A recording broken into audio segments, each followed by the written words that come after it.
ఆంధ్రప్రదేశ్ విద్యుత్ struggle committee ఆధ్వర్యంలో రాష్ట్ర పిలుపులో భాగంగా అనకాపల్లి జిల్లా అసిస్టెంట్ లేబర్ అధికారికి వినతి పత్రం ఇచ్చి నిరసన తెలిపారు.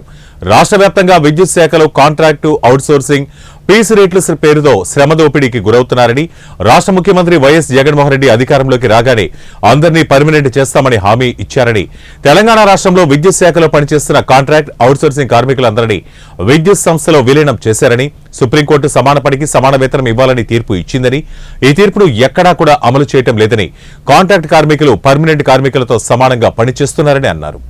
దశలవారీ ఎన్నో ఏళ్లగా ఈ విద్యుత్ సంస్థలు నమ్ముకొని పనిచేస్తున్నారు. ఈ రోజు కూడా వాళ్ళు చాలీచాలని వేతనాలతో ఏ రోజుకైనా పర్మనెంట్ అవుతున్న ఆశతో ఈ సంస్థలో నమ్ముకొని పనిచేస్తున్నారు. కాబట్టి వాళ్ళ తెలంగాణ తరహా విద్యుత్ సంస్థలో విలీనం చేసి వాళ్ళకి ఉద్యోగ భద్రత కల్పించాలని, అదేవిధంగా గ్రేడ్ 2 జేఎల్ఎంలు వాళ్ళ సచివాలయమా లేకపోతే విద్యుత్ సంస్థ అనేది ఈ రోజు కూడా క్లారిటీ లేదు. కాబట్టి వాళ్ళ విద్యుత్ సంస్థ కార్మికులు విద్యుత్ సంస్థ జీతాలు ఇస్తుంది, విద్యుత్ సంస్థ పనిచేస్తున్నారు. కాబట్టి సుమారు 4 సంవత్సరాలు పైబడి ఉన్నారు.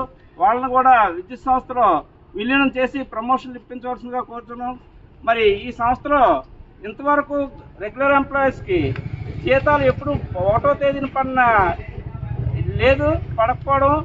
మరి ఈ 2-3 సంవత్సరాలుగా ఈ 1వ తేదీ జీతాలు కాదు కదా, ఎప్పుడు వస్తాయో తెలియని పరిస్థితిలో ఉంది. ఉద్యోగులు చాలా ఆందోళనలో ఉన్నారు. ఈఎంఐలు కట్టుకోవడానికి ఇబ్బంది పడుతున్నారు. కాబట్టి 1వ తేదీ వేతనాలు వచ్చే విధంగా కూడా చేయాలని మేము డిమాండ్ చేస్తున్నాం. అదేవిధంగా కార్మికులు విపరీతమైన ఖాళీలు విద్యుత్ సంస్థలో ఉన్నాయి, పనిభారం ఎక్కువైపోయింది. కాబట్టి కాంట్రాక్ట్ కార్మికులతో అర్హతను బట్టి అందరినీ రెగ్యులర్ చేయాలని మీ ద్వారా ప్రభుత్వానికి తెలియపరుస్తున్నాం.